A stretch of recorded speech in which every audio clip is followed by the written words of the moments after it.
Hello, dear students. Let's discuss now Biot and Savart law.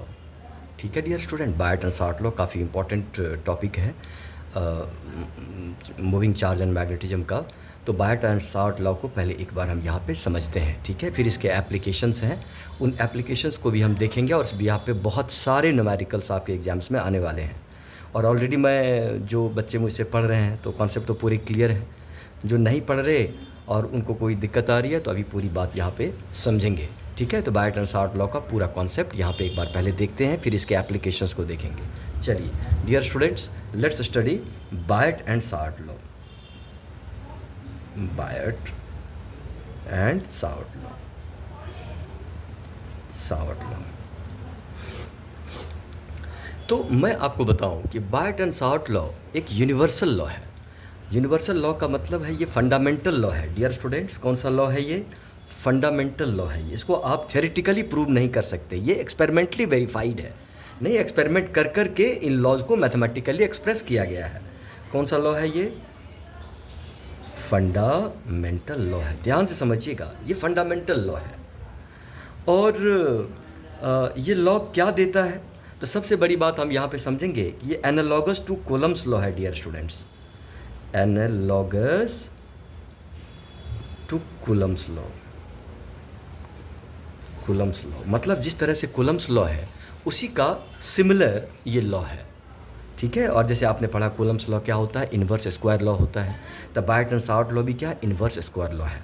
अच्छा, Coulomb's law में क्या पढ़ते थे आप कि किसी पॉइंट चार्ज की वजह से कितनी इलेक्ट्रिक फील्ड होती है? याद करिए, जब आपने कूलम्स लॉ पढ़ा था, ध्यान दीजिए डियर स्टूडेंट, जैसे एक सोर्स चार्ज है और इस सोर्स चार्ज की फील्ड आप निकालना चाह रहे थे. कहाँ पे? इस पॉइंट पी पे.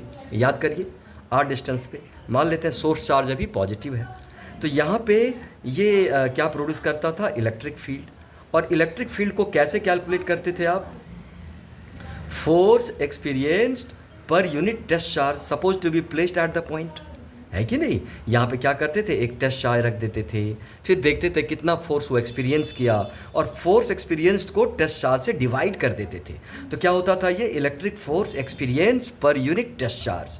पढ़ चुके आप? मतलब 1 कूलम्ब चार्ज अगर यहाँ रख दें और जितनी फोर्स वो एक्सपीरियंस करेगा वही इलेक्ट्रिक फील्ड है कि नहीं? मान लीजिए एग्जांपल के लिए कहते कि इलेक्ट्रिक फील्ड है 2 न्यूटन पर कूलम. तो क्या मतलब हुआ कि यहाँ पे 1 कूलम चार्ज रख देंगे तो वो 2 न्यूटन का फोर्स एक्सपीरियंस करेगा. कहीं पे फील्ड है मतलब 1 कूलम का चार्ज कितना फोर्स एक्सपीरियंस करता, मतलब फोर्स पर यूनिट चार्ज. अच्छे से समझते हैं आप. और इसी को जब आप सॉल्व करते थे तो क्या आ जाता था? यहाँ पे क्या आ जाता था dear student? E equal to 1/4πε0 Q by R square. याद करिए, और यहाँ पे क्या लगा देते थे? आर कैप लगा देते थे. आर कैप क्या होता था? एक यूनिट वेक्टर जो ओ से पी के तरफ डायरेक्शन दे रहा था. इलेक्ट्रिक फील्ड भी पॉजिटिव चार्ज की ओ से पी के तरफ है क्योंकि फोर्स भी उधर ही है कि नहीं? तो आप अगर चाहते तो इस लॉ को ऐसा भी लिख सकते थे 1/4πε0 क्यू बाय आर क्यूब, और यहाँ वेक्टर आर लगा सकते थे. कोई फर्क नहीं पड़ता, आप इलेक्ट्रिक फील्ड के एक्सप्रेशन को ऐसा भी लिख सकते थे. है कि नहीं? मतलब इलेक्ट्रिक फील्ड की जो डायरेक्शन है वो आर के तरफ होगी अगर ये चार्ज पॉजिटिव होगा, मतलब अवे फ्रॉम द चार्ज होगी यहाँ पे, अवे. और अगर ये चार्ज नेगेटिव आप रखेंगे तो यहाँ पे माइनस साइन आएगा और फील्ड की डायरेक्शन आर के अपोजिट. आर किधर है? इधर है, तो फील्ड किधर हो जाएगी? इधर. इन सारी बातों को आप अच्छे से समझ रहे हैं. अगर आप यहाँ पे मॉड लेंगे तो आर आर क्यूब क्या होगा? कट जाएगा और 1/r² बन जाएगा. तो बिल्कुल जिस तरह से किसी चार्ज की वजह से हम इलेक्ट्रिक फील्ड कूलम्स लॉ के एप्लीकेशन से कैलकुलेट करते हैं, इन द सेम वे हम यहाँ पे बायट एंड साउट लॉ के एप्लीकेशन से हम मैग्नेटिक फील्ड को कैलकुलेट करते हैं एक मूविंग चार्ज की वजह से. नहीं, एक पॉइंट चार्ज जो मूव कर रहा हो उसकी वजह से, या करंट कैरिंग वायर के स्मॉल सेक्शन की वजह से. चलिए यहाँ पे लिख दे रहा हूँ पहले इंपॉर्टेंट बातें. The dear student, the law क्या gives the mathematical expression. Dear students, कौन सा expression? Mathematical expression for the magnetic field produced by a very small section of a current carrying wire. क्योंकि कूलम्स लॉ भी किसके लिए valid है? ये point charge के लिए वैलिड है. डियर स्टूडेंट, ये एक्सप्रेशन आप तभी लिख सकते जब ये चार्ज क्या हो? पॉइंट चार्ज हो. इसीलिए यहाँ पे क्या होना चाहिए? Small section of a current carrying wire produced by a क्या? Small section of a current carrying wire. ठीक है डियर स्टूडेंट्स, चलिए यहाँ पे इसको डायग्राम समझते हैं। मान लीजिए इस तरह का हमने कर्व्ड वायर यहाँ पे दिखा दिया और इस तरह से इसमें क्या जा रही है, इसमें करंट जा रही है, समझ पा रहे। और हमने इस करंट कैरिंग वायर का एक छोटा सा डियर स्टूडेंट सेक्शन ले लिया। नहीं, इसको क्या कहते हैं, करंट एलिमेंट कहते हैं, डीएल, करंट कैरिंग वायर का एक छोटा सा सेक्शन, जिसको हम क्या करते हैं, वेक्टर की तरह ट्रीट करते, IDL, current carrying element, current element कहेंगे, जिसमें इस एलिमेंट की लंबाई डीएल है और करंट आई है। इसको करंट एलिमेंट भी कहते हैं हम। करंट कैरिंग वायर का एक छोटा सा सेक्शन जिसमें करंट आई पास कर रही है और उसकी लंबाई क्या है, डीएल है। तो अगर आपने इसका बहुत छोटा सा सेक्शन लिया है तो इसमें अमाउंट ऑफ फ्री इलेक्ट्रॉन्स भी क्या होंगे, बहुत कम होंगे, जो मूव कर रहे होंगे करंट के अपोजिट। और आपको अच्छे से पता है कि केवल मूविंग चार्ज ही मैग्नेटिक फील्ड को क्रिएट करता है। तो यहाँ पे भी इलेक्ट्रॉन्स क्या हो रहे हैं, उल्टी डायरेक्शन में मूव कर रहे हैं। तो ये भी पूरे सराउंडिंग्स में मैग्नेटिक फील्ड को क्या करेंगे, क्रिएट करेंगे। लेकिन डियर स्टूडेंट, जब आपने इसका बहुत ही स्मॉल सेक्शन लिया है और आपको यहाँ पे फील्ड चाहिए और इस पॉइंट का पोजीशन वेक्टर इस एलिमेंट के रेस्पेक्ट में क्या मान लिया, आर। देखिए यहाँ पे ये आर क्या है, this R is the position vector of the point P with respect to source charge. जो डिस्टेंस है, नहीं, ये आर है और इसको पोजीशन वेक्टर की तरह ट्रीट किया, डायरेक्शन वाइज एसोसिएट कर दिया। आर की डायरेक्शन ओ से पी की तरफ है। तो डियर स्टूडेंट, आपको पी पे फील्ड चाहिए तो इस करंट एलिमेंट से इसकी डिस्टेंस को आर मान लिया और इसको हम क्या कहेंगे, position vector of point P relative to current element कहेंगे। यहाँ पे करंट एलिमेंट आर के साथ कुछ एंगल बना रहा थीटा। तो डियर स्टूडेंट, करंट एलिमेंट की लेंथ काफ़ी छोटी है, तो निश्चित रूप से इसमें अमाउंट ऑफ फ्री इलेक्ट्रॉन्स भी बहुत कम होंगे जो मूव करेंगे। इसकी मैग्नेटिक फील्ड भी यहाँ पे क्या होगी, बहुत बहुत कम होगी। तो बायट एंड शार्ट लॉ यही देता है, क्या देता है, the law gives the mathematical expression for the magnetic field produced by a small section of a current carrying wire. तो डियर स्टूडेंट, इसको मैथमेटिकली देखते हैं। अकॉर्डिंग टू दिस लॉ, मैंने कहा यूनिवर्सल लॉ है, आप इसको थ्योरेटिकली प्रूव नहीं कर सकते। अकॉर्डिंग टू दिस लॉ क्या कहता है dear student, this law, the magnetic field is here in this form, mu naught by 4 pi I D L cross R upon क्या, आर क्यूब। ये बायट एंड शार्ट लॉ का dear student vector form है। कौन सा form है ये vector form है। देख रहे हैं, I D L cross R लगा हुआ है, मतलब मैग्नेटिक फील्ड की डायरेक्शन यहाँ पे किधर होगी, I D L cross R के तरफ। और I D L cross R किधर होगी, आई डी एल और आर से जो प्लेन बनेगा उस पूरे प्लेन पे क्या होगा डियर स्टूडेंट, परपेंडिकुलर। फिर से क्रॉस प्रोडक्ट आ गया, जैसे आई डी एल है इधर, आर है इधर, तो प्लेन कौन सा बन गया, नोटबुक का शीट का प्लेन बन गया। या तो फील्ड आउटवर्ड होगी या क्या होगी, इनवर्ड होगी। राइट हैंड थंब रूल लगाएंगे तो फील्ड किधर चली जाएगी डियर स्टूडेंट, इनवर्ड। तो यहाँ पे मैग्नेटिक फील्ड किधर होगी, इनटू द प्लेन, क्रॉस लगा देते इसके लिए। बात को समझिएगा। तो अगर आप इस कूलम्स लॉ से बायट एंड शार्ट लॉ को कंपेयर करेंगे आप, तो देख पा रहे हैं यहाँ पे 1/4 पाई एप्सिलॉन नॉट आया है। तो यहाँ पे क्या आता है, हमेशा म्यू नॉट बाय 4 पाई, हमेशा 1/4 पाई एप्सिलॉन नॉट का रोल कौन प्ले करता है मैग्नेटिज्म में, म्यू नॉट बाय 4 पाई। बात को समझिएगा। जिस तरह से आपने एप्सिलॉन नॉट को क्या कहा था, परमिटिविटी ऑफ फ्री स्पेस। आपको पता है ना कि इलेक्ट्रिक फील्ड मीडियम पे डिपेंडेंट है। इलेक्ट्रिक फील्ड की वैल्यू अलग अलग मीडियम में क्या होती है, अलग अलग होती है। उसी तरह से मैग्नेटिक फील्ड की वैल्यू भी अलग अलग मीडियम में अलग अलग होती है। इसलिए म्यू नॉट को क्या कहते हैं dear students, permeability of the free space. क्योंकि जब तक कुछ ना दिया हो तो हमारी सारी कैलकुलेशन एयर या क्या वैक्यूम में होती है। एयर वैक्यूम में कोई फर्क नहीं करते हम। तो म्यू नॉट को क्या कहते हैं हम, एब्सोल्यूट परमिएबिलिटी। क्या कहते हैं, परमिएबिलिटी। मतलब मैग्नेटिक फील्ड मीडियम में कितना परमिएबल है, पास कर सकती है। परमिएबिलिटी ऑफ एयर, एयर ले रहे हैं तो एयर के लिए होगा। अगर मीडियम भर देंगे तो म्यू नॉट के जगह म्यू लेंगे, उस मीडियम की परमिएबिलिटी लेंगे। तो जरा गौर करेंगे तो इस तरह से चीज़ें होती है। और म्यू नॉट का एक डिराइव्ड वैल्यू है। जिस तरह से आपने पढ़ा भाई 1/4 पाई एप्सिलॉन नॉट की वैल्यू क्या होती थी, इसको आप स्मॉल के से रिप्रेजेंट करते थे। और क्या वैल्यू होती थी डियर स्टूडेंट, 9 × 10⁹ पढ़ चुके हैं आप। तो म्यू नॉट की एक डिराइव्ड वैल्यू है जो आपको डिराइव नहीं करना, बस याद करना है, 4 पाई × 10⁻⁷ टेस्ला मीटर पर एम्पियर। कैसे, ये देखिए, करंट हो गया एम्पियर, ये हो गया tesla, tesla per ampere, metre metre metre square upon metre cube, तो नीचे मीटर बना तो टेस्ला मीटर पर एम्पियर। समझ रहे। और हमेशा आप म्यू नॉट बाय 4 पाई को क्या लिख देंगे, 10⁻⁷। ये कन्वर्जन फैक्टर है।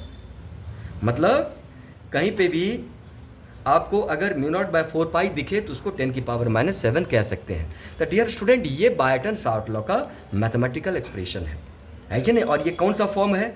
इसको वेक्टर फॉर्म कहते हैं, वेक्टर फॉर्म कहते हैं, जिसमें आपको राइट हैंड थंब रूल लगा करके मैग्नेटिक फील्ड के डायरेक्शन को कैलकुलेट करना है। बिकॉज यहाँ पे ए क्रॉस बी मतलब आई डीएल क्रॉस आर है यहाँ पे, तो आप इसको याद भी रखेंगे, एग्जाम में आता है कभी कभार 1 marker question, write down the vector form of Biot Savart law.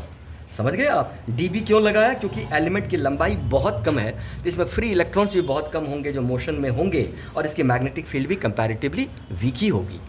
तो आपको अच्छे से ये बात समझ में आई? कोई दिक्कत नहीं। तो डियर स्टूडेंट, चलिए आगे बढ़ते हैं। एक बार मैं शीट में देख लेता हूँ।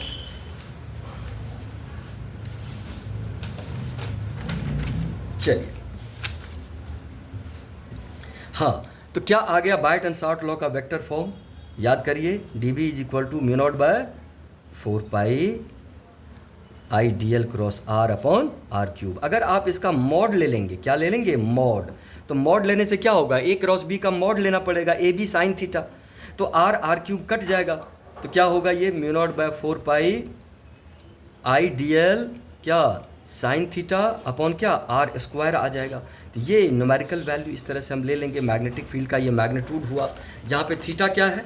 करंट एलिमेंट और पोजीशन वेक्टर और पॉइंट पी के बीच का एंगल, आईडीएल और आर के बीच का एंगल। तो ये समझ पा रहे हैं? तो ये इस तरह से बायटन शार्ट लॉ को मैथमेटिकली हम दिखाते हैं। ये साफ साफ कह रहा डियर स्टूडेंट कि बायटन शार्ट लॉ साफ साफ कह रहा magnetic field is directly proportional to क्या?